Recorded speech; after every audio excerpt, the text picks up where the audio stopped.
Hey everybody, welcome back this week. We're on question 42, which says, what is the sum of the Ten Commandments? The sum of the Ten Commandments is to love the Lord our God with all our heart, with all our soul, with all our strength, and with all our mind, and our neighbor as ourselves. Now, over the last several weeks, we've been talking about the duty that God requires of a man and how it is obedience to his revealed will. We talked about how that revealed will is summarized in the moral law. Last week we talked about how the moral law is summarized in the Ten Commandments. Now we come to this week where we see that the Ten Commandments are even summarized by Jesus to love our God and to love our neighbor. This comes directly from Matthew 22. In this, from a context standpoint, Jesus is responding to a question being asked by the Pharisees, what is the greatest commandment? And God answers him in verse 37, starting in verse 37. And he said to him, you shall love the Lord your God with all your heart, and with all your soul, and with all your mind. This is the great and first commandment. And a second is like it. You shall love your neighbor as yourself. On these two commandments depend all the law and the prophets. As we look at this text, we see this order is important. We are to love God. We're to love our neighbor. So it says, you shall love the Lord your God. This is the great and first commandment. This is our primary duty, to love the Lord your God. We see this as being summarizing the first four commandments of the Ten Commandments. The second part of that is you shall love your neighbor as yourself. We see that being a summary of the commandments given to Moses as commandments 5 through 10. Both of these statements sum up the Ten Commandments. On these two commandments, it says in Matthew, on these two commandments depend all the law and the prophets.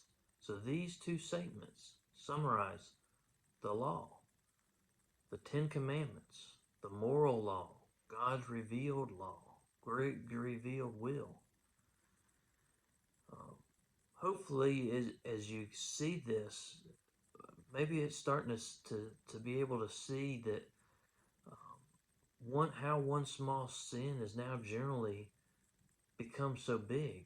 We've gone from God's revealed will of everything down to these two statements.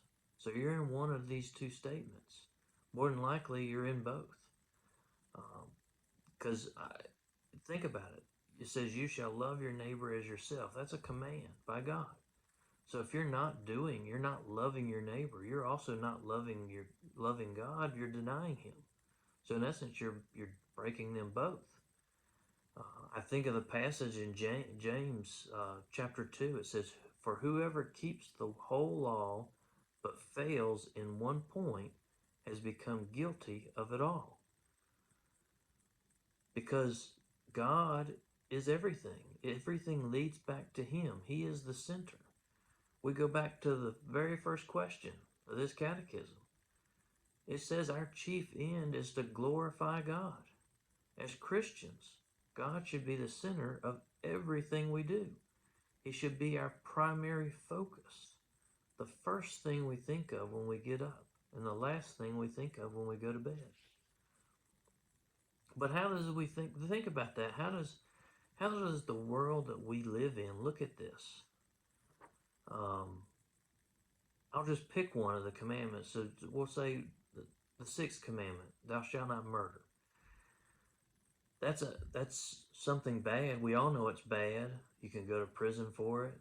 But not loving God is worse. Not loving God is worse. You're denying him. But I don't see anybody going to prison for denying God. I should have been put to death by now, honestly. I mean, that's a very convicting statement. Think about the times that you have gone through life and denied Christ or denied God. um, by not loving Him, putting yourself before the things of God. Um, Let that sink in for you. I mean, like I said, it's a very convicting thing. Um, but the truth, however, is Christ died for us. That's why we're not punished. Christ died for us. He saved us. Um, so that by faith alone, we're saved. Because we can't do it ourselves. We see that.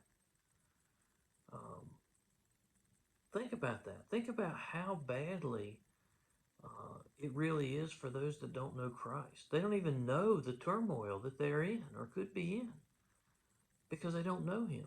They don't even know to know Him.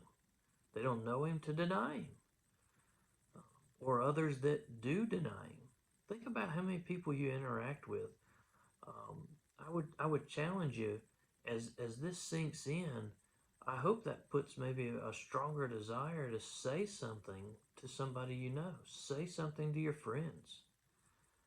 Uh, it doesn't have to be something complicated. It could be something simple. Um, we don't have to make it seem odd. It could be just as simple as asking someone to come to church, or asking them, do you know Christ? Or telling them what Christ means to you. Hopefully, if we're living a life as a Christian as we should, others around us should be able to see Him in us. But think on these things this week as we look at question 42, which asks us, what is the sum of the Ten Commandments? The sum of the Ten Commandments is to love the Lord our God with all our heart, with all our soul, with all our strength, and with all our mind, and our neighbor as ourselves. Love the Lord your God. Seriously, spend time thinking on that this week. What does it mean to love the Lord your God? Share it with somebody. Just pick somebody.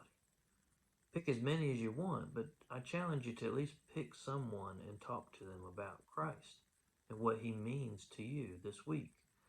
Let God use you as an instrument. He is at work. Know it. Believe it. He is at work today.